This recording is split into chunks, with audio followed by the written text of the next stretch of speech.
A Declaration of Rights made by the representatives of the good people of Virginia, assembled in full and free convention, which rights do pertain to them and their posterity, as the basis and foundation of government.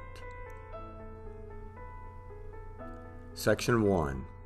That all men are by nature equally free and independent, and have certain inherent rights, of which, when they enter into a state of society, they cannot, by any compact, deprive or divest their posterity, namely the enjoyment of life and liberty, with the means of acquiring and possessing property, and pursuing and obtaining happiness and safety. Section 2. That all power is vested in and consequently derived from the people, that magistrates are their trustees and servants, and at all times amenable to them. Section 3. That government is or ought to be instituted for the common benefit, protection, and security of the people, nation, or community, of all the various modes and forms of government. That is best which is capable of producing the greatest degree of happiness and safety, and is most effectually secured against the danger of maladministration. And that, when any government shall be found inadequate or contrary to these purposes, a majority of the community has an indubitable, inalienable, and indefeasible right to reform, alter, or abolish it, in such a manner as shall be judged most conducive to the public weal. Section 4. None of mankind is entitled to exclusive or separate emoluments or privileges from the community, but in consideration of public services, which not being descendable, neither ought the offices of magistrate, legislature, or judge to be hereditary. Section 5. That the legislative and executive powers of the state should be separate and distinct from the judiciary, and that the members of the two first may be restrained from oppression by feeling and participating the burdens of the people.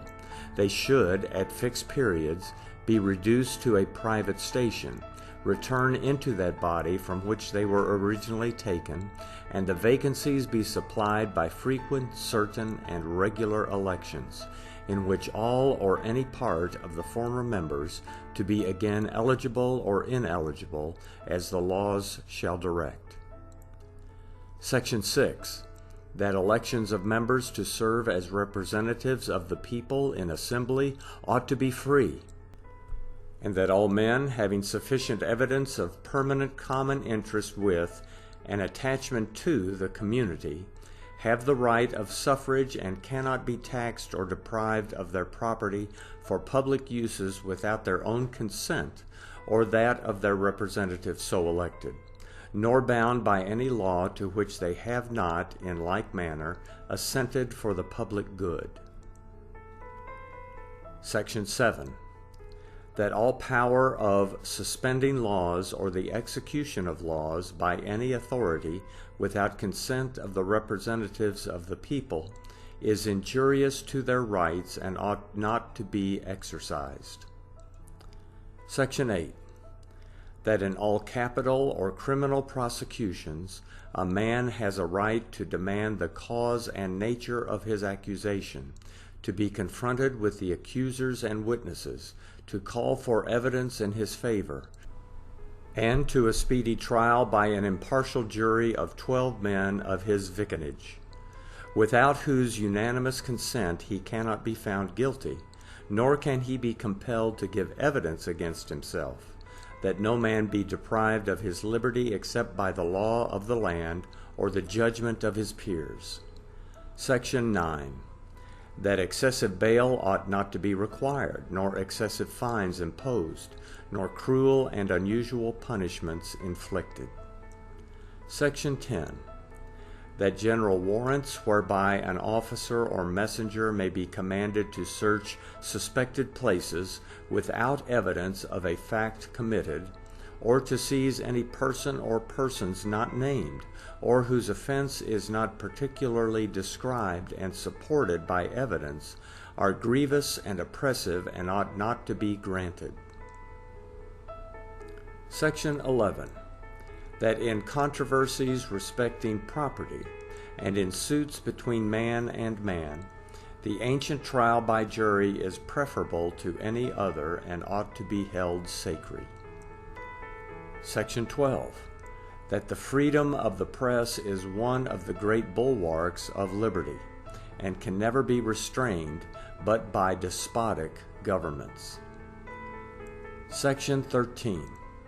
That a well-regulated militia, composed of the body of the people trained to arms, is the proper, natural, and safe defense of a free state, that standing armies in time of peace should be avoided as dangerous to liberty, and that in all cases the military should be under strict subordination to and governed by the civil power.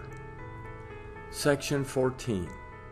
That the people have a right to uniform government, and therefore that no government separate from or independent of the government of Virginia ought to be erected or established within the limits thereof.